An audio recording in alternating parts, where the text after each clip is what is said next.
এবং নমস্কার। আপনি যুবরাজনগর থেকে তৃণমূল কংগ্রেসের ক্যান্ডিডেট হয়েছে। আপনার কাছে অনেক লোকের অনেক আশা, অনেক ভরসা।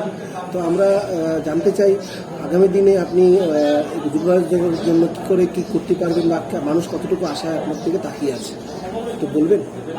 ধন্যবাদ প্রশ্ন করার জন্য।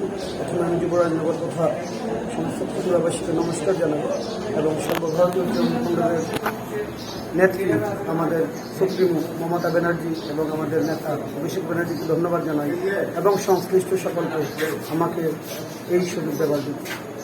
নিঃসন্দেহে তৃণমূল কংগ্রেস অনেক কিছু ভেবেছে ত্রিপুরার জন্য এবং প্রতিদিন ভাবছে কী করে বিজেপির এই অপশাসন থেকে মুক্তি পাওয়া যাবে, মানুষকে ন্যায় বিচার পাইয়ে দেওয়া যাবে।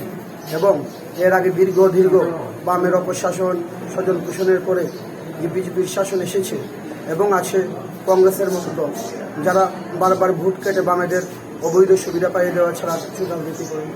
এই সমস্তের বাইরে গিয়ে শুধুমাত্র জনগণের কণ্ঠস্বর হয়ে ত্রিপুরার ভেঙে পড়া সামাজিক ব্যবস্থা, শিক্ষা ব্যবস্থা, স্বাস্থ্য, চাকরি ক্ষেত্র, সমস্ত ক্ষেত্রে উন্নয়নের জন্য তৃণমূল কংগ্রেস ত্রিপুরাবাসীর পাশে থাকবে এবং ত্রিপুরার উন্নয়ন করবে। এবং আমি এসেছি মমতা ব্যানার্জির প্রতিনিধি হয়ে এবং সেই সঙ্গে যুব সমাজের প্রতিনিধি হয়ে ত্রিপুরাবাসী তথা যুবরাজনগরবাসীর সেবা করব।